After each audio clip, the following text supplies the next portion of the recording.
Kaiser, please. Okay, Kaiser. Okay. Well, thank you, Ron. And I'm going through some of the names. I apologize if I don't recognize all of the names, but unfortunately, we are operating in a virtual environment, and I don't get to see you and talk to you face to face. But greetings and welcome, particularly the city council members and the planning commissioners who have joined the panel, who have joined this meeting.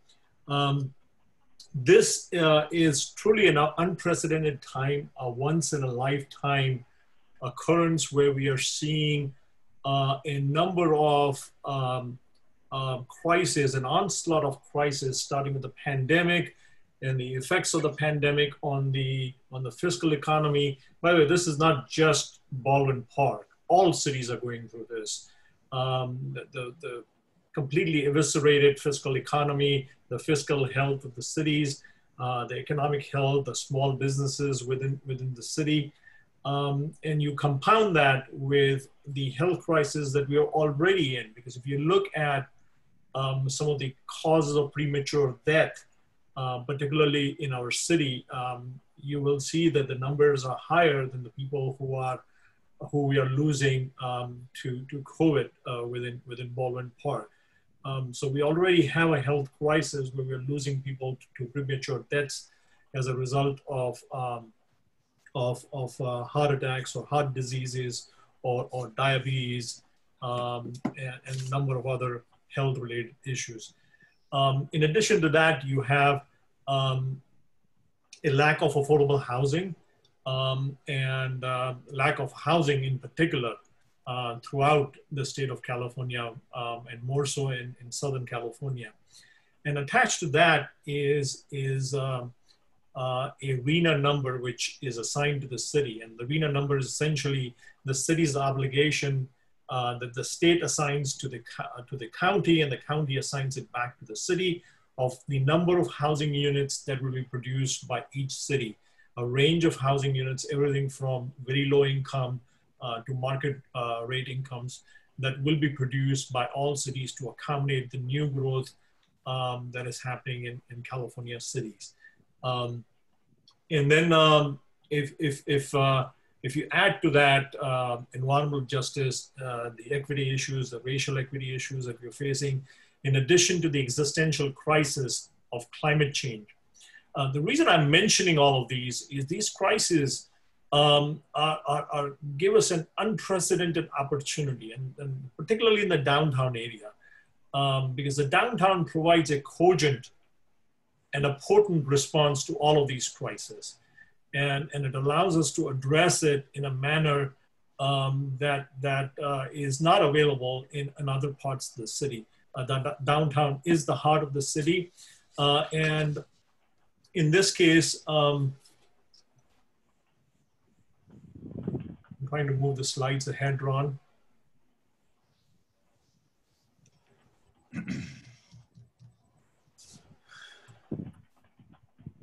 Oh boy.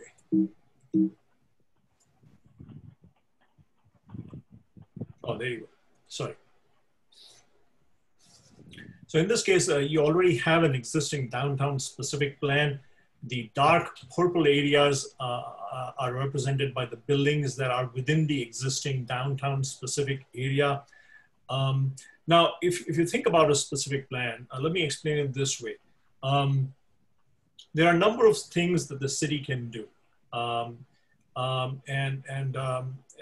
Key among them is to develop a real, clear and compelling vision for an area, for a particular area, and then have policies that support that vision. So you can implement that vision, policies and strategies. And one of the key strategies is to have development regulations. Again, clear and precise development regulations, and then infrastructure improvements. So there are a number of things that you can do for a particular area, particularly that the city can do. Now, the specific plan actually encapsulates all of these components in one document. So you have an existing document for a specific plan that includes the properties that are shown in dark purple. We're proposing to update that plan and for a number of reasons. One, we want to tailor it better to the market demand. You've been using that plan now for a few years, and there's some a better understanding of the market and the changes of the market that have that allows us now to retabulate or recalibrate the amount of intensity that the market would support. But besides that, we're also thinking about adding some area. And in this case, we're adding areas that are indicated on this map in light purple. These areas are being added primarily in some cases to clean up. Like for example, you're across the city hall, you have half a building that is within the specific plan and half a building that's not. So we're proposing to add that area to the new specific plan area. Around the station, we're going to be looking at making some recommendations of public improvements to attract private investment. And we want to make sure we can protect existing neighborhoods. So we think that these parcels are incredibly important as transitional parcels that can take advantage of its location and proximity to the station, but also act as a transition in protecting the single family residential neighborhood. So we're adding that. And then there are other areas such as this one, the county site, which it really makes a lot of sense to include it. If you're including the other 3 or 4 corners, it doesn't make sense to leave that area, such a significant site. So we're adding that. And then similarly, we're adding some sites on corner sites and adding some sites north of Morgan Park. So with that, we have started the discovery work, and I interviewed a number of stakeholders, and one of the consistent messages that we got from the stakeholders is on the opportunities that exist within the downtown area. They were all really excited. They were all interested in investing in the downtown. They were either there in the downtown because they saw promise, or they were there because they were interested in building in the downtown area. One of the comments that we heard was that currently in the downtown area, it's very difficult to get around, either by the car or by walking. In a planning commission and a city council joint meeting that was held last month, we asked the council members and the planning commissioners what their fond memories were. And they all cited their fond memories of walking to the downtown. Well, that is now made difficult, and we'll talk about some of the reasons.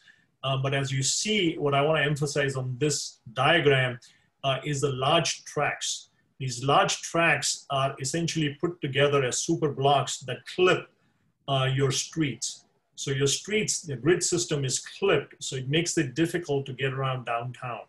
But with that, again, you have incredible opportunities in these areas because currently these areas are used for parking. So about roughly 70% of the land in the downtown area is either dedicated to the storage or the movement of the automobile.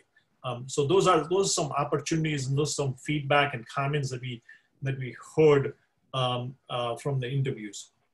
The planning process is essentially 6 steps. We are currently in the discovery stage, which is to understand the market, the people, the place, the environment, the mobility patterns, the parking patterns, to understand where we are today. And then once we establish that common understanding, and then the purpose of today's meeting is one of the things we want to accomplish with you is to establish that common understanding, saying, is this, are we reading your city well?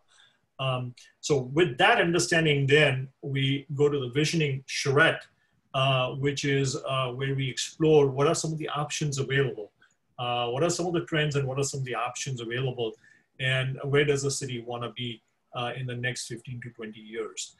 So that happens in next month, October 13th, 14th, and 15th. And then once we establish where we want to be in the next 15 years, we want to think about what are the policies and strategies we'll need that will get us, that will help us accomplish those visions. So we'll begin drafting the plan and we'll begin reviewing and refining it, do the CEQA, the environmental documentation associated with that. And we hope to have the plan done in roughly about 10 months, where we'll be looking for an adoption hearing before the Planning Commission City Council in August of 2021. At the bottom of the screen, you see the various opportunities for public engagement that are available throughout the process. At this point, I want to hand it over to Michael Wright to give you a sense of the market and some of the opportunities associated with the market. But before I do that, I want to suggest the purpose of this meeting is we need your feedback. We need for you to let us know if there are any corrections in our understanding of the existing conditions. Tell us if there are things that you disagree in the presentation, and also tell us things that you like. And based on all of this feedback, we will be working for the next 3 or 4 weeks before the shred, the visioning shred. And then it will help us and it will give us direction. So we need your feedback. You can provide feedback through Q&A. You can get in the chat area and give us your comments in chat, or you can write in the Q&A sections, or you can email us or call us. We now have a website that's live, and I'll share the address towards the end of the meeting, where you have a contact us opportunity, and you can write to us there as well. So with that, I want to introduce Michael Wright with Illuminati Consulting. Michael will walk you through the market conditions in downtown Baldwin Park. Thank you, Kaiser. Okay, I'm going to talk briefly about the downtown area, its economic context within the city and the San Gabriel Valley, and finally, some of the market opportunities for development that we have come up with so far. The downtown area is a well-established working-class shopping district that provides retail and services to the roughly 24,000 residents that live within 3/4 of a mile of the site. The area is located in the center of the city along Ramona Boulevard and is 2 miles from the nearest freeway exits, either at the 110 or the 605. Despite being somewhat landlocked, it can be easily reached by residents of neighboring El Monte and Covina by way of Ramona Boulevard. It's one of 2 primary employment locations in Baldwin Park. The other is the shopping and healthcare district located parallel to the I-10 freeway south of the downtown. In all, the downtown area is estimated to house approximately 2,000 jobs, a total that represents 10% of the city's employment base. Medium to large scale employers in the downtown are grocery, drug, and general merchandise stores, as well as 3 medical clinics. Together, they employ about 1/4 of the area's workers. The remaining businesses are small scale mom and pops with 3 employees or less. Businesses that are located along Ramona Boulevard and Main Street are primarily retail and healthcare, personal services, and restaurants. While there are some local businesses and restaurants that draw customers from a much larger area around the city, the LB Cake Stop, for example, a majority of the customer base for the shopping centers in this area are local to the city. The area's got 3 community shopping centers that are each more than 50 years old, but all appear to have been renovated within the last 25 years. The Park Plaza Center on Ramona, it's got a contemporary design, it's well established with many credit level tenants. Vacancies here appear minimal. The Main Avenue Marketplace on Main Street, just north of the other center, is also well maintained with about 4 to 5% vacancy. However, roughly 40 to 50% of its space is occupied by healthcare and social service tenants. The third shopping center in the area, the Value Plus Marketplace, it's on the western end of the plan area. It has a vacancy rate of about 10%. The quality of its tenant base and its overall appearance is more dated than the other centers. The property has multiple owners and half of the retail space was sold in the past year. Finally, there are numerous small-scale manufacturing and fabrication businesses located in the eastern portion of the plan area along Ramona Boulevard. This area also includes the LA County Public Works Maintenance Yard. Next slide, please. Many residents of Baldwin Park live in large family households more than is typical for Los Angeles County as a whole. 56% of existing housing is owner occupied in the city and 44% is renter occupied. The city is racially and ethnically diverse. A majority of residents are of Hispanic origin and nearly 20% are Asian. Residents are generally aging in place. Based on existing land use policy, the area's regional planning group, SCAG, projects that Baldwin Park will grow by approximately 1,400 households over the next 20 years.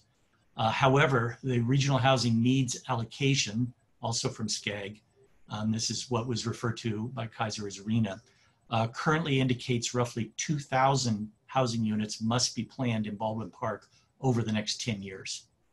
Allocation planning occurs every 8 years, and the following cycle could require even more housing units on top of the 2,000 in the current cycle. Next slide, please. If these projections come to pass, it could mean an 11 to 30% increase in the number of housing units planned for the city. In terms of land area, the city is largely built out. Buildable vacant sites are limited to numerous small lots throughout the city as well as the downtown area. To accommodate the numbers that are called for to meet demand, there will need to be an effort to recycle underutilized commercial or industrial sites, as well as co-locate compatible uses in more dense combinations. Next slide, please. Beginning in 2013, new home construction in the San Gabriel Valley began to tilt toward multifamily housing, primarily townhomes and apartments. The reversal of this long-running trend that focused on single-family over multifamily residential construction can be attributed to the diminishing supply of land available for new home construction, as well as changing consumer preferences for centralized urban environments. Despite this, pre-COVID, new home construction in the greater San Gabriel Valley was still at very low levels. During 2019, there were only 2,100 permits issued for housing construction in the whole of San Gabriel Valley, a strikingly low number for a region of 1.5 million people. To add additional perspective, during the past decade, for every 100 jobs added to the greater San Gabriel Valley economy, only 3.5 new housing units were constructed. In a post-COVID world, the pressures of the region's housing shortage will cause construction to ramp up again once it is safe to work and buyers feel comfortable shopping in person. The challenge will be for builders to locate suitable sites for development. Next slide, please. Drivers of housing demand for Baldwin Park and surrounding communities include long-range growth in jobs linked to healthcare and wholesale trade employment sectors. The downtown area is well placed as a possible housing location of choice for employees working in those industries that are situated at locations in the central portion of the valley. Additionally, every day, 17,500 commuters travel to Baldwin Park to work. 60% of these commuters live outside of Baldwin Park and travel 10 miles or less to work. This group, which is shown on the map to the right, represents a pool of potential buyers or renters that may wish to locate closer to their jobs. Next slide, please. Projections of demand for new housing construction come from two sources. One, existing households in the area that are seeking to purchase or rent a new dwelling. This is what is known as turnover. And secondly, new households that are relocating to the San Gabriel Valley looking for housing. Based on historic housing turnover and new population growth projected for Baldwin Park and the communities immediately surrounding the city, the income qualified housing projections imply a capture rate that could satisfy SCAG housing production targets for the city. Over a 20-year time frame, approximately 700 units of for sale multifamily housing and 4,500 units of rental multifamily housing. Now, it's important to note that this estimated range of market supportable multifamily units is not necessarily a projection of what will be built over the next 20 years. Instead, think of market demand as only one component in the development puzzle that includes project financial feasibility, planned development capacity, development regulations, and community preferences. With respect to project feasibility, we wanted at this discovery stage to assess how development is actually working on the ground. 5 multifamily developers familiar with the downtown area were interviewed about their experiences. Most market rate development in the area is currently for 3-story townhome for sale product. These type of units have been built in Baldwin Park, Covina, West Covina, and El Monte. Densities for this type of housing are typically 15 to 20 units to the acre. Pricing averages between $500,000 to $600,000 per unit. Due to limited sites for construction, land prices are rising, making it increasingly costly to build this type of housing without concurrently raising sale prices. As an example, the Palmera townhomes at Ramona and Badillo were built on city-owned land, which allowed the units to be priced in the high $500,000 to $600,000 range. At least one other project under consideration in Baldwin Park would be on city-owned land as well. Apartment development has been similarly constrained, and as a result, most new product has been for affordable development, which can take advantage of below-market financing to maintain a feasible cost structure for building. As costs for land and construction materials continue to increase, increasing site densities will be needed to make projects economically feasible at prices that buyers and renters can afford. Developers indicate that regulatory constraints on building density in the downtown area could inhibit future development feasibility. This includes height limits, parking space requirements, and open space requirements. Developers are looking for flexibility with regard to tailoring regulations specific to the needs of the downtown area. Next slide, please. In addition to housing, there are other opportunities that could be pursued for the downtown. It appears that Baldwin Park is currently losing retail sales to stores in neighboring cities. This presents an opportunity to add small-scale retailers and restaurants to the downtown as housing is built. Locally owned operations and unique store outlets can serve existing and new residents, as well as draw customers into the downtown area from the rest of Baldwin Park and even neighboring cities. Gyms and fitness centers. The downtown area is lacking in health club-oriented outlets such as family-style fitness centers, yoga studios, and specialty workout space. These businesses could provide a good use of ground floor commercial space in a mixed-use building or as a standalone box on a larger lot. Small-scale product manufacturing businesses. These are an element of the maker economy. These types of businesses can combine retail storefronts and small-scale product manufacturing. They provide a space for startup entrepreneurs and craftspeople, and a collection of them can create a destination for the area. In short, opportunities for long-range housing construction will in turn create additional opportunities to develop and add value to the downtown area through new business activity, event programming, and the reinforcement and expansion of a unique place with a distinctly Baldwin Park personality. Thank you, and I'm now going to turn it over to, I think, Tim. Yes, so our next topic is transportation and mobility. So to start, what we wanted to do was to look at what our mobility goals are based on our review of existing conditions and the overall purpose of the project. So we identified 5 primary goals for our work. First is to establish a safe and convenient access for all users. And this really builds off the city's recent Vision Zero commitment, which is to look for 0 pedestrian and bicyclist fatalities over a very short horizon. Second is to develop a friendly walking environment. Third, to prioritize and encourage transit ridership. Fourth, to develop a high quality and connected bike network.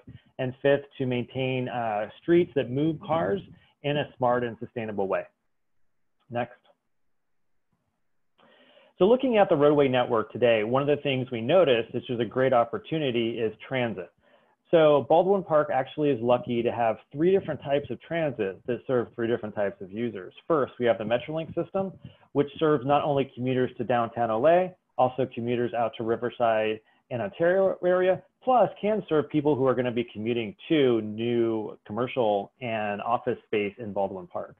Second, we have regional transit in terms of Foothill Transit, which serves the San Gabriel Valley. And finally, we have the Baldwin Park Shuttle, which acts as a local connector service to provide connections to some of the key destinations throughout the city. Next. So within the study area, as you can see, a lot of the area is dedicated to vehicles. This includes wide streets and parking, a lot of parking. So in fact, the study area has over 2,500 parking spaces, and this is both public and private. And a substantial portion of these are not occupied on a typical daily basis. In addition to the provision of transit, like I mentioned, and these roadway networks, there are sidewalks, but they tend to be relatively narrow, and there are some bicycle amenities.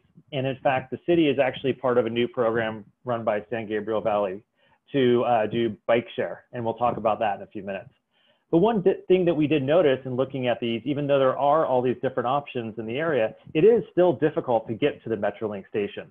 There are significant buildings in the way. Foothill Transit doesn't stop right next to the station. There's no bike lanes that access the station. So in reality, Metrolink's missing a lot of those good first last mile connections that can make it more of an integral part of the downtown area. Next. So just to dive in a little more deeply on Ramona Boulevard, this is a cross section of the street as of today. As you can see, there's currently high volumes of traffic. And because of that, we have a lot of congestion during peak periods, and especially with access into some of these shopping centers, there tends to be a lot of queuing and local circulation issues. In addition to this, there are some active transportation facilities. So as you see, there is a bike lane, but this bike lane is very narrow and probably not appropriate for the volume of traffic next to it. The sidewalks are pretty narrow. You have bus bays, which are great because it gets the buses out of the travel lane. However, it also widens the street. So today, on a curb-to-curb basis, there's, the roadway is about 85 feet wide. But when you consider the kind of the off-street parking lots that are on either side, it can be over 200 feet to cross from one property on one side of the street to another property on the other side of the street. And that's a really big distance. But because you have all this space on Ramona, there are some great opportunities for things that could be done here, which Vinayak will talk about in a few minutes. Next. So when we're looking at what we can do to this area, we've identified a couple key concepts. First, we want to improve multimodal connections and circulation to the Metrolink station. This can be part of new pedestrian pathways, improved sidewalks, more bike lanes. We also wanted to look at access to major destinations. Not only do we have Metrolink, we have City Hall, we have Morgan Park, we have the shopping centers, we have the the markets and the concerts. We have all these great uses. We should really look to facilitate access between all of them. And then finally, once again, building off the city's new Vision Zero commitment, we want to create a safe environment for both walking and biking. So that means making sure that they have good environments, that they're not conflicting with vehicles, and that the vehicular traffic is slowed and managed a little bit to reduce the potential for collisions with pedestrians and bicyclists. Next. So what we wanted to do next was to walk through some of the ideas we have to do this. So first, we wanted to look at the functionality of the street and the parking areas. What we want to do is see if there's opportunities to repurpose some of those parking areas to support our project goals. This could include reusing the current on-street parking areas to provide wider sidewalks, dining areas, parklets, and other amenities for residents and for visitors to the area. The city has already kind of started this as part of the Ramona Beautification and Public Art Project, and we want to look to see how we can take those concepts and expand them either further to connect even more places along Ramona and to extend it out even further. Next. Second, we want to look to see how can we improve access to transit? How do we take advantage of these great transit amenities that are out there? How do we get people safely to and from Metrolink to make it more of a viable commute option? And how do we encourage people to use the local buses? So some ideas that we have and we're going to look into are improved wayfinding, information systems, so providing real-time information about the arrival of buses and trains, providing new connections through alleyways, improve stop amenities to make it more convenient and safer for people to wait for a bus, and then also to take the current bike share program and look to expand it even further. So look for more opportunities to establish more hubs, get more bicyclists in there to make it more of a component of the local transportation network. And then finally, next slide, we also want to look to see what we can do along the streets themselves. how do we improve the actual ped and bike facilities on these streets? So as we noted earlier, streets like Ramona have narrow sidewalks and very narrow bike lanes. So these type of projects that we're looking at, these walk bike improvement projects, will be especially important to address those and once again to support the Vision Zero policies. So this could include projects such as implementing protected bike lanes, installing curb extensions, mid-block crosswalks, unique art installations, and other elements that will make it easier and nicer for people to walk and to bike. So with that, I'm going to turn it over to Vinayak to talk a little bit more about some of those roadway concepts we were talking about. Vinayak?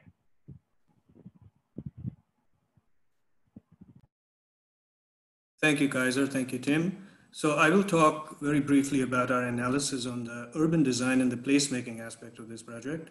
And I want to preface it with two main points. I think the first one is, if we don't think about it this way, but if you think about different cities, they're all made up of the same ingredients fundamentally. You have streets, you have parks, you have buildings of various kinds, blocks, trains, cars. But the way in which they are arranged in physical space makes all the difference in the world. The quality of your daily life matters on how these ingredients, these finite ingredients of the urban landscape, are fundamentally arranged in three-dimensional space. So that's number one. So that's a choice we all have. And the manner and the science and the art of putting them together governs not only our individual well-being, but also our health, particularly now in the situation we're in. The second point has to do with policy. The physical analysis of placemaking and arrangement of these physical ingredients eventually has to lead to an instrument of planning policy that will give you the laws and the rules and the guidelines that will incentivize and inspire the making of places that will enable this kind of wellness. So what I'm going to share with you is just an initial physical analysis of this place and the promise and the potential of what we see as we enter the charrette. You can see in this drawing, first of all, that there is a gray frame to this drawing, which is largely the single-family neighborhoods in your city, the wealth of single-family neighborhoods that your city has. You can then see that as it comes towards Ramona Boulevard, it begins to get denser. The buildings, the footprints of the buildings begin to get bigger, but there's one key ingredient that also enlarges in size, which is the size of the block. You can see to the north and the south, the upper side and the lower side of the page in gray, the width of the block in your city has a very characteristic signature. It's about 200 to 250 feet long, wide, long, about 5 or 6 times long. But as it comes towards Ramona, over time, what has happened in your cities through incremental development, many of the streets and the grid has been closed, and you've actually created a lot of mega blocks. And this has been a syndrome that has happened in many cities. But one of the things it has done is disrupted the walkability index of your downtown. The larger the blocks, the less pedestrian activity it fosters. And what mainly happens is you get large parking lots. Not to say that they're not useful or less useful or more useful, but there are ways in which we can rethink how to balance a walkability index with the size of the blocks. The second thing that you see is that Ramona Boulevard, as mentioned by Tim, has a width today that acts more like a separator than a connector between north and south. It doesn't accord easy crossing. You have to think before crossing fast. So as such an important central space in your downtown, what is the potential of that becomes a very important question. City Hall, one of your most important civic buildings, is not easily visible from Ramona Boulevard. It's hidden towards the south, but you now have a fantastic opportunity in the Metrolink station. What does that mean in terms of economic development? And what does it mean in terms of placemaking? That the fact that you have people landing in your city through the train, what is the first impression that you want to give them? We have several wonderful examples in Southern California and beyond, where the moment you get down from the station, the city creates an immediate impact on you in terms of retail, in terms of parks, in terms of plazas. Can we bring those kind of things here? The buildings in purple are the ingredients, the physical ingredients within the study area. And the parcels that are shown in yellow are the sites that the city, with dialogue from us, have identified as catalytic sites, in the sense that they're the opportunity sites that we'll be looking at in much more detail to understand their development potential. One of the things we have done next is analyzed each of these catalytic sites in significant detail. Could you go to the next slide, please? Yeah. So I don't want to take you through every single one of them, but I will just make a few points to elucidate the main ideas. What we've simply done is taken the sites one by one, and first of all, understood their physical dimensions. For example, if you look at site 1, you can see that it's almost 451 feet by 629 feet. That's an enormous amount of land. Now, there's another thing that's going on here. On one side, it actually faces a single and multifamily residential neighborhood. On the other side, it faces your downtown. So how you break this large site into blocks, how you bring in open spaces, public and private, how you recast it into the grain that begins to distinguish this as a place that is walkable versus not walkable. How do you make sure that the kind of places we're going to create on these large parcels are not dominated by parking lots, but balanced parking with buildings that make street-friendly faces are of the essence. So we've gone through an analysis of each of these sites in terms of their physical ability, their location, and what may be possible in terms of program. Next. So you can see, while the sites have the dimensions, to the right-hand side of the page, we've analyzed your zoning documents, and we've done a cursory understanding of what your zoning code is actually saying about these sites today. For instance, this piece of land has a total site area of 7.86 acres. You're allowed to cover it to up to 50% of the lot coverage, and you're allowed to build a building here that's about 35 feet. Now, what this does, this kind of analysis does for us, is gives us a pretty good picture on the existing understanding of what your city is thinking about, which then gives us the ability in the charrette to either question it, critique it, talk to you about it, listen from you what your aspirations are, and begin to shape the policies that will govern the future of your city. Next. So the sites are of various kinds. You have very, very large sites. Next. Two sites that are extremely small. These are all drawn at the same scale. You can see the site that you just saw in the previous page is the one to the left. And right next to it is another site, which is also an interesting one because it faces a single family neighborhood at the back and Ramona Boulevard in the front. So the question on such sites is, how do you enable policies that do not give you what we call cookie cutter buildings? You know, how do you prevent a developer from coming in and saying, I want to take this entire site and design a 3-story building from front to back, which means that if I'm living right next to this site at the back, I get a 3-story monstrosity wall right next to me. How do you prevent these kind of things is what we're going to explore in the charrette and beyond next. There are some very interesting visual sites, visually important sites. This is a very important one because it actually visually terminates Ramona at the end. So this is almost like a gateway where as you're coming from the east or coming from the west, you're going to see something on this site very conspicuously. And such terminations become important markers in the urban landscape. They can take on important programs. They can take on important buildings. The form of the buildings, even if they're simple buildings, need to be thought about very carefully. In other words, they are like accents in the landscape that need to be thought of from an urban design standpoint. Next. There are very small, interesting sites. This one is a particularly interesting one, where it's an extremely charming building that, you know, obviously all of us are going to be inspired by as we think about the kind of character and quality of your site, of your city. Next.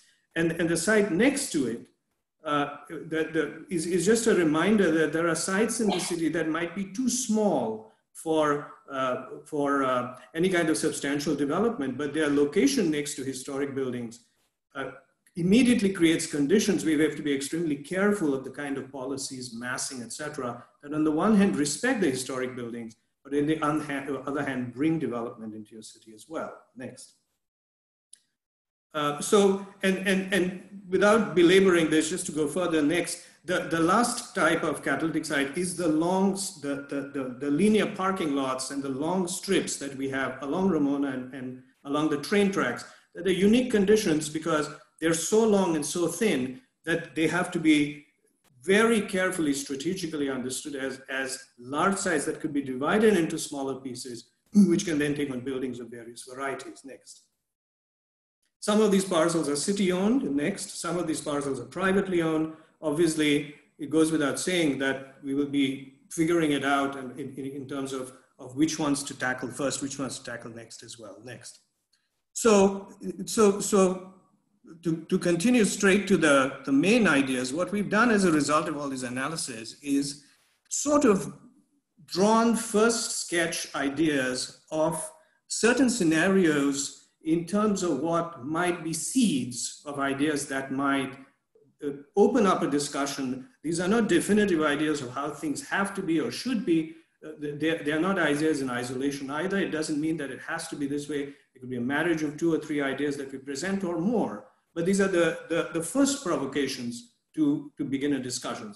What this sketch basically shows you in yellow is the manner in which in the long term, there is an aspiration through which the strategic insertion of slow streets, of very narrow pedestrian-friendly streets, can over time and at the right moment, transform the mega blocks that exist in your city into pedestrian-friendly blocks, as and how the market allows this. This is not a sketch that says it has to be done because 5 years, 10 years, 15 years, or perhaps never, but it's an aspirational scenario that says that you cannot get a walkable city if you don't begin to plant the seed of a street-friendly urbanism. So that's number one. The key idea of this scheme that you see in salmon color is the idea that the station becomes the most important signature place of your project. You get down from the station, there's a potential to create a park or a square which announces the presence of your city. You then have a connection to Ramona, which could be lined with retail. The plaza could be surrounded by retail on all sides. So think of the most spectacular open space that you have seen, which is lined with very lively retail. The train line is passing through it on one side. You have very safe ways of crossing it from one side to the other. And it becomes a bridge between the neighborhoods to the south and the neighborhoods to the north. So this is an idea where City Hall remains largely where it is. Ramona remains largely as it is. The parcels around it develop over time as they need to. But the major focus of investment is really the station area to make it real there for your downtown. That's one idea. Another way of thinking about a there, next, is to talk about Ramona itself. So unlike the previous slide, the street-friendly urbanism in yellow continues as a sort of an Uber concept, but the major investment in terms of urban design centers on 3 blocks of Ramona. Note that the triangular site, catalytic site, is also shown as near Badillo Street, is shown as a terminus. So basically, this is a scheme that says you can connect the station straight to Ramona, make Ramona a beautiful, an iconic, beautiful street. And we'll talk about this a little more. Our landscape architect will show you examples of this, where imagine the most fantastic streetscape. The moment you enter it from both sides, you slow down the traffic, you change the nature of how Ramona looks in terms of cars versus pedestrians, you close down the street, and you make it very easy to cross from one side to the other. So here is a scheme where the thrust of the entire project focuses entirely on Ramona and its connection to the station. Next. And the third idea, of which there could be a fourth and a fifth, is to leave both those ideas alone and focus on City Hall and the area around City Hall and create the idea of a fantastic new Civic Plaza, which gives you the ability of, first of all, leveraging the prominence of City Hall from Ramona, creating a new plaza that you don't really have right now. You have a beautiful park on the east, so this could be a unique space of a different kind in front of your most important building. And it's a north-south connection, which basically allows you to cross from one side to the other from Ramona on one strategic place, and then connects you to the station laterally. Note also that in all schemes, the first blocks south of the station are shown in yellow, meaning that there is a development potential opportunity south of the station to upzone some of these developments because they face the station, they're in walking distance within the station, and you want to encourage density, close train tracks to disincentivize the use of cars. Next. And I want to end with this slide, which is really to show you the promise of density in the best sense of the word. Density is a very tarnished word in our times, unfortunately, because of the kind of track record of housing that we have generated in our cities. It is dismal all across because we have encouraged codes and we have allowed things to happen in an ad hoc manner that that really just diminishes the character and quality of our cities in a big way. These are projects, most of these projects, except for the one to the bottom right, have been done in our office. They have been done by many other firms as well in Southern California. They could be done in different styles. Note that these are not 1 and 2-story buildings. Some of them are 3, some of them even have pieces that are 4 occasionally. But the manner in which they are done, the layering, the massing, the breaking down, the stylistic variety, the balance between window surface versus the quality of the materials that are used, all of which are market rate housing. There's nothing special about these projects. They're all done within the same market that you have. But with enough clarity, enough scrutiny, can change the character and quality of a city such as yours. We think this is entirely possible within a wonderful city like Baldwin Park, and this is what we're going to explore for you as the charrette continues. I'll pass it on to the next speaker. All right, this is David Schneider. I'm the landscape architect, and we started to look at the downtown through the eyes of a landscape architect and through the areas of circulation and pedestrians to get people knitting the north and south across Ramona and tying in the overall train station, be it the metro station. And so we first came to the conclusion that there's really good 4 great elements here. We have Morgan Park, which is one element to the north. We have the great retail spaces and opportunities along those areas to the north, the Metro Link station down on the south, and the City Hall on the south side. So we started to look at the places where we could start to get circulation and get people out of their cars and get them walking through the areas again. The areas in blue are the easy ones to kind of accomplish right at this moment. We could easily transverse and make those streets walkable into areas to link. And the purple areas are areas that are already kind of there through your various retail areas, but we could also improve and enhance those to get pedestrian circulation to move through even more. The orange represents areas that we would like to increase the connectivity through the downtown. One would be from the Metrolink station across and through, and the other would be crossing Ramona as we continue through the neighborhoods. Ramona's, as we have mentioned, Tim and others, is a difficult street because of the parking and the various other elements right at this time.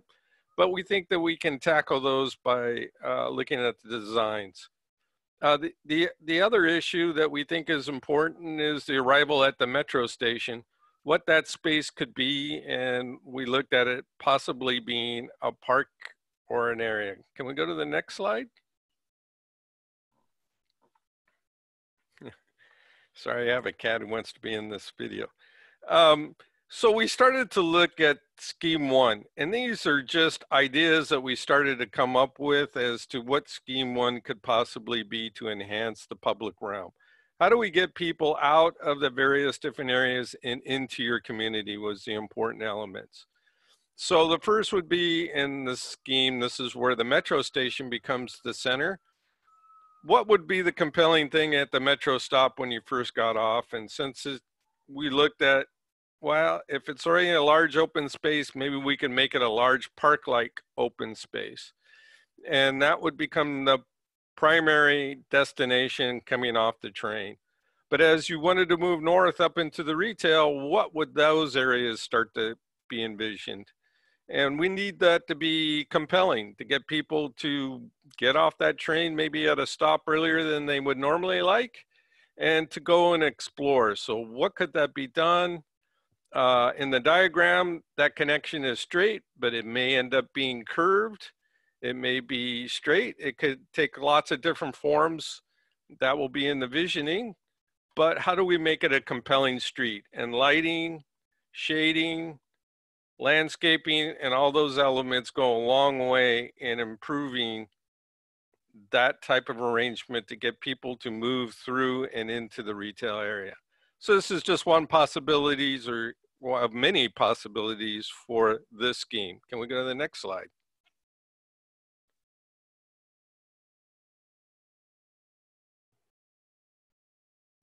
Next. Yeah.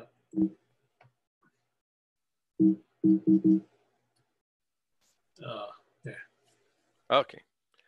So then this was starting to look at the second scheme where what do we do to Ramona? And the top elevation is kind of an example of the existing condition.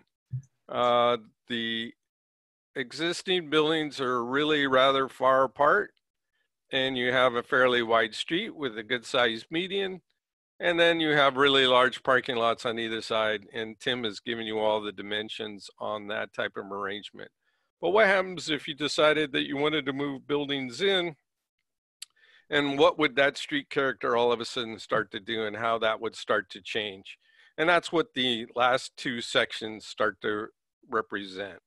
As you increase density, you might add bike lanes, narrow the streets a little bit, keep the medians in place, but allow bike lanes and larger pedestrian walkways with buildings up closer to the street, and also make them nice tree-lined streets. Or the lower area, the lower section starts to say, well, maybe we make an extremely wide median and into a Rambla type of situation, and turns it into a really great promenade down the middle of the street. And examples on the left are great Ramblas that we have seen. The photographs on the left represent Ramblas that we've seen throughout the world in places. The first one is the actual Rambla, where we get the name from, in Barcelona. And then the next one is Denver, the Transit Mall in Denver. And they all have various different degrees as to how one could start to make these a sense of place. Can we go to the next slide? And this was an example of what we did in Lancaster. Lancaster had the same situation. This is Lancaster Boulevard. And on the left, this was the original situation. It was a big 5-lane roadway. And how can we start to transform that particular street? And on the upper right picture is where it started to change and how we changed it. It became a diagonal parking along the middle, but it also became a sense of place for people to use by having this really great alley of trees down the middle of the street. It narrowed the street, reduced traffic flows, and then there were times during the year where we could actually turn that into the festive place for holiday events and everything. And what this is really predicated on is finding other ways of the circulation, especially for events and stuff, to be able to have the traffic flow and go around and through other different portions of the community and allow connections happening in that area. Can we go to the next slide, please? And then these are a few other combinations. On the left is Euclid Avenue, which is a wide, very wide street, much wider than Ramona, but nonetheless, it has a very wide median, and that becomes more of a landscape opportunity. And then the one on the right is in Spain, but as you can see, the landscape starts to become a buffer barrier for the traffic on either side. So that it's just different ways of being able to handle the possibilities that we're discussing. Go to the next slide, please. And then we started to look at the City Hall centric plan and what we would do there. And it might take on linear sculpture gardens. Obviously, you have the ARC building there that has kind of an art presence already. So maybe we could introduce various elements, and that's what the lower left-hand photograph starts to represent. And then we also have the Civic Park itself. And maybe the Civic Park becomes an extension of that sculpture garden, and it becomes more of a arboretum. In other words, it becomes kind of another green for us to continue through, and becomes a series of green elements throughout Baldwin Park, reminiscent of the Emerald Necklace that was done quite a long time ago, but in other words, becomes a link of all these different neighborhoods and invites people to get out and to start to walk through the entire environment. And in the lower photograph, that's more of a Savannah, Georgia representation of a square that's within the street. But as you can see, it starts to add a lot of tree line cover, a lot of shading, and starts to connect pedestrian-wise a lot of the different areas that we're looking for throughout the community. And from that, I will give it off to you, Kaiser. Thank you, Dave. So we've shared with you for the last about an hour or so our understanding of what the existing conditions are. And we have also shared some initial thoughts and concepts. And at this point, we want to stop and gather your feedback.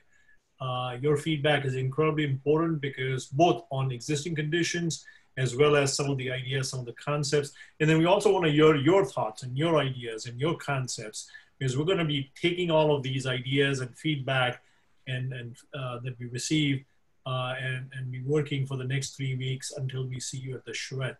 Your ideas, this is your plan, this is your aspiration, and your ideas will shape what we start refining in the next few weeks. So with that, I want to quickly, Ron, if you can go through some of the questions, but I also want to encourage people to provide feedbacks about things that you like, that you want to see us continue to refine, and things that are completely out of whack that you don't want to see in your downtown area. So let us know both your thoughts.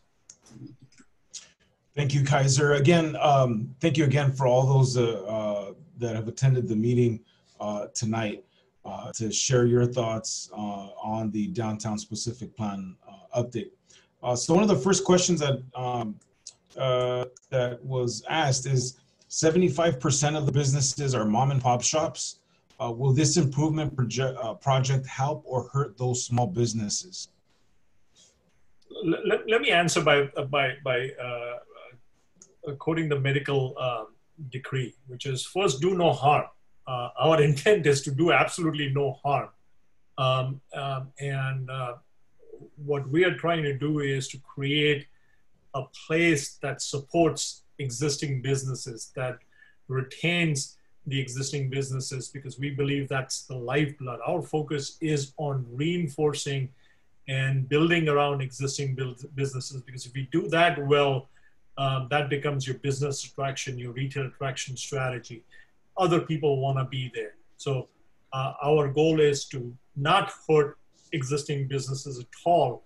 None of the policies, none of the coding work that we're going to do is going to impact existing businesses. What we're talking about here in terms of existing businesses or even existing residences, because there's a follow-up question, I think, how will it affect my residential properties in this area, is we're not going to talk about taking away any of what you currently can do. We're going to be talking about what additional things can you do if with your property, and do it in a contextual manner so that you benefit from it, but also adjacent businesses are also benefiting from your investment. Michael, do you want to add to anything I said? Yeah, I was just going to say that kind of the small scale downtown renewal, which is kind of what we're working with here, tends to favor mom and pop businesses, storefront retail, smaller scale restaurants, more housing in the area, particularly denser than what we have right now, is going to encourage walkability. And walkability is going to encourage more access to local stores and eating establishments, less car traffic. So it tends to favor smaller scale retailers rather than larger scale, where you get in a car and you drive and you go there, and then when you're done at the store, you leave. So I think with that, that's what I'll say. All right, perfect. Thank you, Michael. Moving on to the next question that was asked is, I wonder how this development will impact the existing property owner. How about the future property value of properties within the downtown? I think we sort of hinted towards that. We don't want to hurt anybody or hurt any property values through our action or through our plans or through our policies or through our visioning. But we want to look for opportunities to collectively enhance where feasible and where possible, when there's interest within the community, within the downtown area. Thank you, Kaiser. Again, the similar question asked, hopefully this development will help to improve the value of residential properties in the area. That is the goal. And moving on, the other question is, based on the city's vision, how will this impact existing homeowners?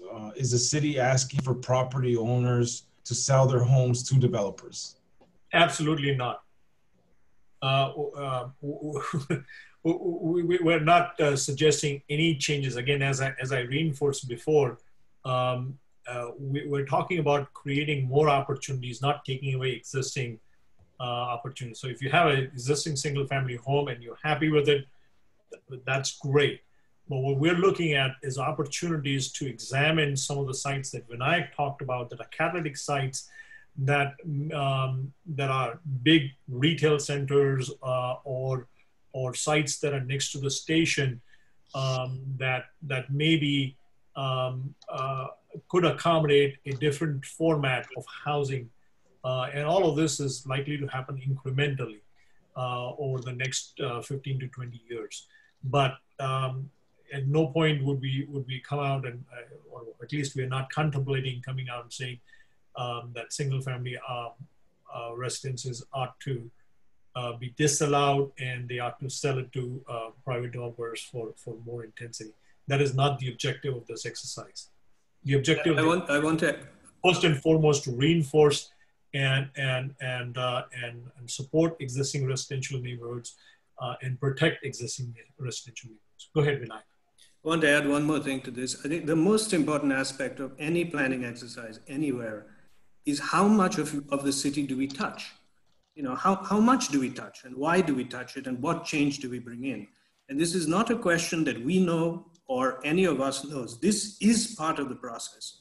I think the reason we're putting these sketches out there is because we want to hear your reaction.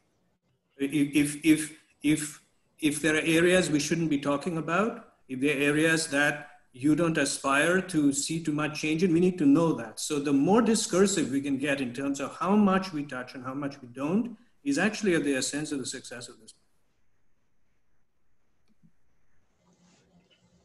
Thank you, Vinayak.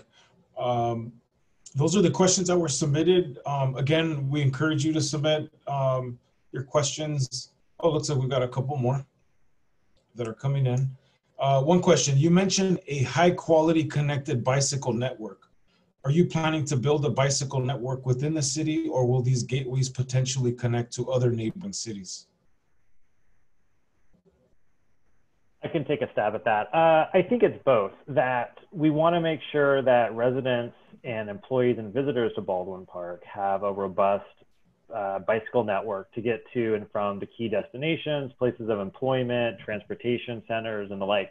But we also want to make sure that they have connections to cities outside of Baldwin Park. And this would help things for such as recreational purposes, to encourage people to commute by bike instead of driving. And so there's no disbenefit to providing an integrated bicycle network between Baldwin Park and the surrounding community. So I think our goal would be to have both local connections, but also to provide connectivity to the region. Thank you, Tim. One question we have is, in one of the images, it looked like people were eating in the former street parking areas with the sidewalk in between. It would feel safer to have an outdoor eating area closer to the buildings. So more of a comment. I think this is a question about the parklet being turned into a cafe, which we are seeing more so in this COVID environment where people are not allowed to have dine-in, but they can have dine-out. Do you want to talk about that? Sure. So, right, that's just a concept, and that's something that we've seen implemented in other cities. The idea is that we have a lot of surplus parking along Ramona. Even at the peaks, you have lots of parking currently available along the street. Primarily, this is due to the fact that a lot of the businesses actually have private parking in back. So there's public parking in front, private parking in back. You probably don't need to have both of them. So what can we do with the spaces that are, those parking spaces that are unoccupied on a typical day? So ideas can include things such as parklets, a little recreation area, seating areas, benches. You can have some play structures, or you can have dining. The location of that would vary depending on what's surrounding it. So of course, there's opportunities potentially to have them right up against the existing land uses. So you can basically an extension of that sidewalk. But there could also be possibilities of having them closer to the street. You'd want to have them separated adequately to ensure safety, of course, but potentially you could combine them with one of the bus stops so that you have a seating area, a transit plaza next to a bus stop with bicycle parking and the like. Another thing, and this is getting a little further down into the implementation phase, is you have to look at the engineering of these sites. What's the drainage like? What are the utilities like? And identify what's the best location to put these. It doesn't have to be on the street side. It doesn't have to be on the building side. There can be a combination of the different opportunities along the street. Thank you, Tim. Looks like we got another question coming in. I'd like to see Baldwin Park City become safer and more prosperous. But will there be significant tax increase to support this project? Let me take a stab at that, and I'll encourage Michael to chime in as well. We're not proposing, a lot of things that we're proposing are likely to be carried out by the private investor. The cities, and this not just the city, but also at the state level and the federal level, we're continuing to see shrinking budgets, and we're continuing to see the amount that the city can invest within its infrastructure shrink over the years. So our goal is to come up with a phasing plan that allows private investment to come in and make some of the investments within the public infrastructure. City is of course a partner, but we are not seeing at this point any significant tax increase or any need for any sort of bonding or financing to implement some of these strategies. Of course, when we look at implementation, we'll look at everything, but I don't think that is one of the objectives of this exercise. We're hoping that the investment that occurs in this area as a result of this plan actually increases your taxes, increases your, not taxes, pardon me. Revenue. Right, that revenue increases your revenue, which allows you to invest more in the downtown area as well as in the city. Michael? Yeah, as Kaiser mentioned, right now, even before COVID, cities were becoming more and more strapped for their general fund revenues. In the era of COVID, a lot of sales tax revenues have significantly decreased. Hotel bed tax, TOT revenues have essentially evaporated, and a lot of general fund revenues are significantly diminished in most California cities. Looking for ways to increase the value of an area is going to increase the value of the property taxes that are collected to the extent that you can add to retail and restaurant from what's already present. You can increase sales taxes and this sort of thing. So in that respect, that's a good thing.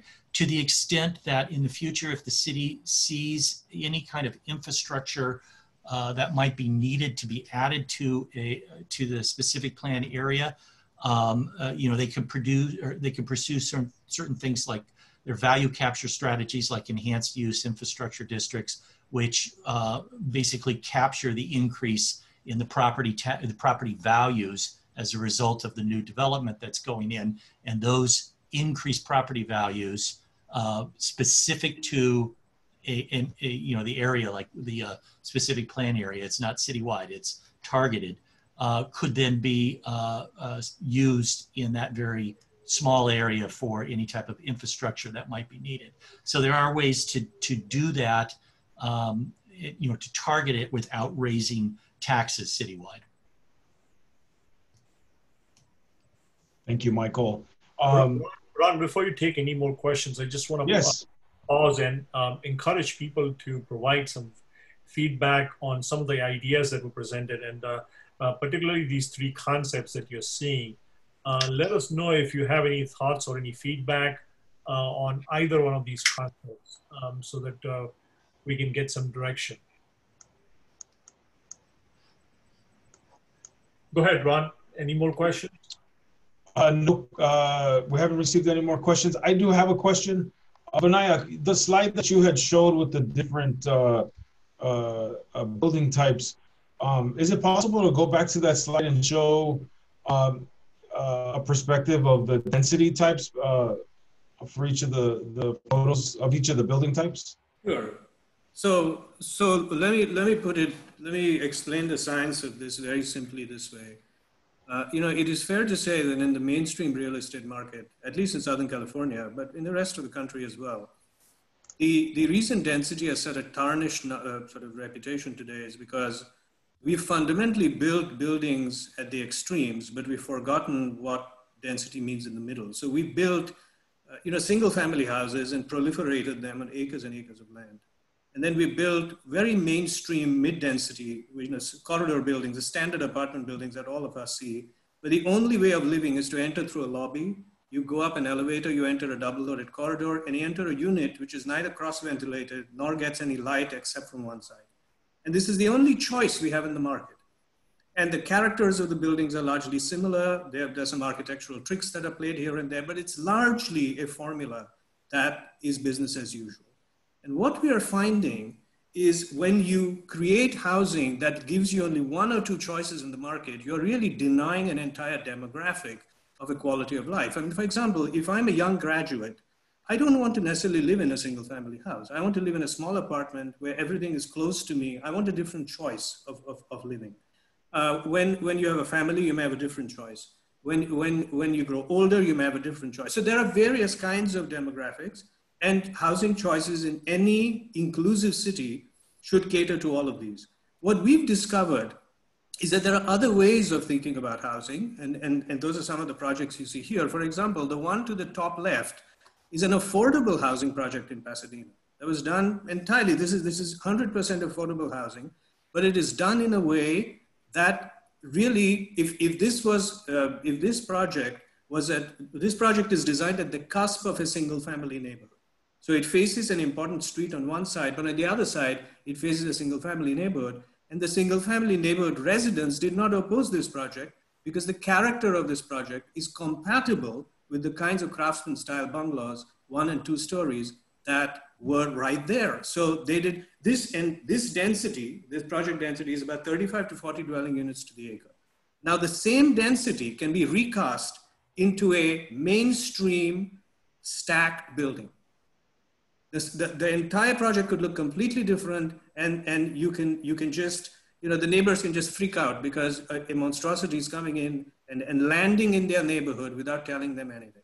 So the point we are trying to make here is we bring to this project collectively a science where the best ideas of traditional housemaking in cities, the way traditional cities were made, with compatible housing, with compatible frontages, if you go back to that slide, Kaiser, is really what the essence of it. And what I want to point out is what is simple about this project, it's not rocket science, is the face between the street and what is inside is really what matters. So the fact that you're putting porches, the fact that you're respecting the character of the neighborhood matters a lot.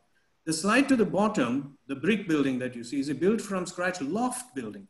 Now you would not design this building at the fringe of a single family neighborhood, but this building could be beautiful on an important retail street, for example.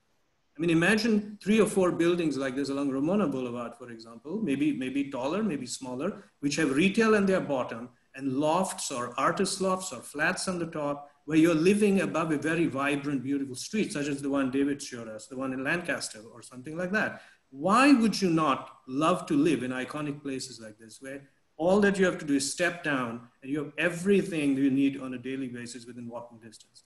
The 3 projects that you see, the white plastered ones, the salmon colored ones, are, again, these are projects that have courtyards within them, and they are apartments, but they are arranged around gardens on the inside. And one of these gardens and these courtyards is what you see to the top right. Now, these are just forgotten traditions of housing that developers are now waking up to. The good news, the reason we're showing you this slide is because these are not pictures. These are real buildings that have been done by developers over the last 10 years across, or 15 years, 20 years, across the Southern California region. This is what we need to seed in a wonderful city like yours. It will change the quality, it will change the prosperity index, and it will change the sense of civic pride you have about who you are. Thank you, Vinaya, for that. We received one comment from Eric Pena indicating, I like and support the idea of a Rambla. I can see how it'll be helpful during a Thursday summer night street fair. I can see how it can generate opportunities for mom and pop shops for food and arts and crafts.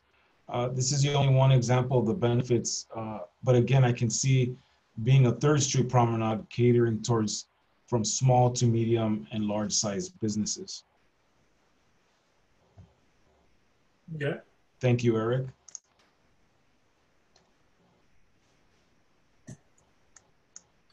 Okay, I think we're at 8 o'clock. So if Ron, we don't have any more comments, I'm going to summarize. Obviously, there's more process ahead and more opportunities for comments. If you haven't commented today, or you're just digesting some of this, and you want to look at this again, this presentation in its entirety will be available on the website. I'm going to share the address in a moment. You can, again, write to us through the website, or you can call or email Ron your thoughts on any one of these schemes. We haven't heard any sort of comments about any of the catalytic sites saying, don't do this, don't do that. So we're going to continue to keep all options open and continue to refine these thoughts and present them at the next level leading up to the shred. So I want to talk a little bit about the shred. The shred is a 3-day event, and I can't see the date, sorry.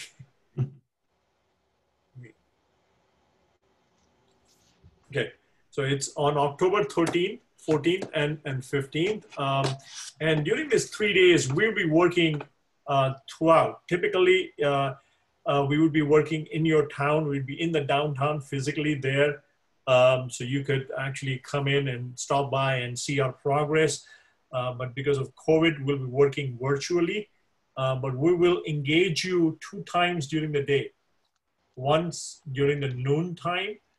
Every day during these 3 days, we'll have noon talks. So first day, Michael is going to present the market assessment and development strategy, successful elements of downtown. Vinayak will present a detailed discussion on some of the housing types that he just discussed.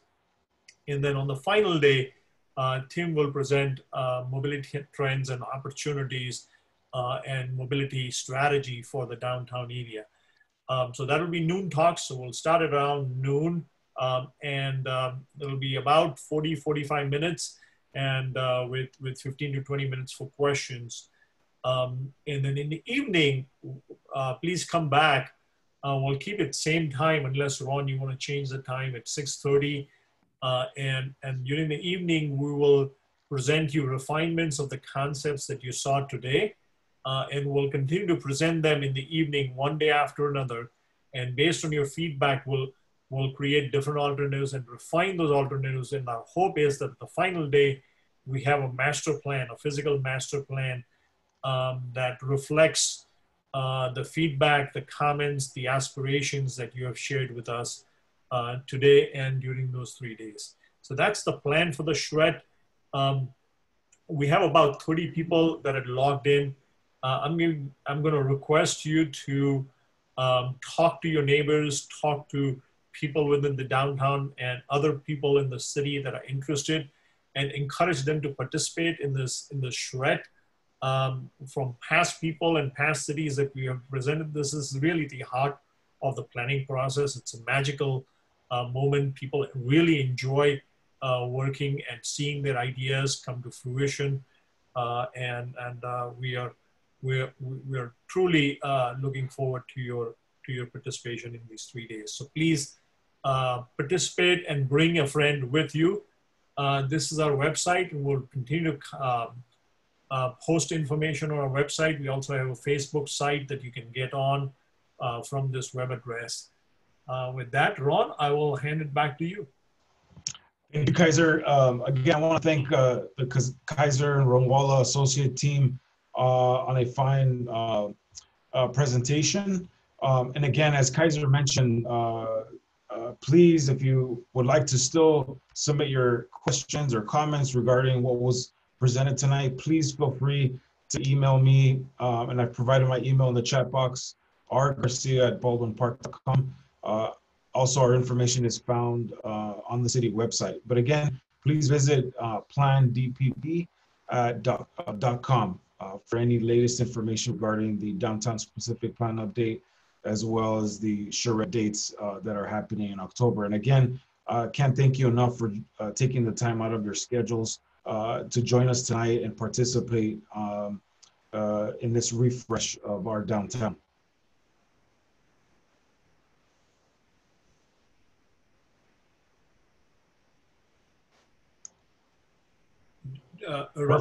Thank you, Kaiser. I'm sorry? Do you need to officially adjourn this meeting in any sort, or it's just a No. And thank you, everyone. And we'll see you next month, the 13th, 14th, and 15th of October. And thank you again. Have a good night, everybody. Thank you. Good night.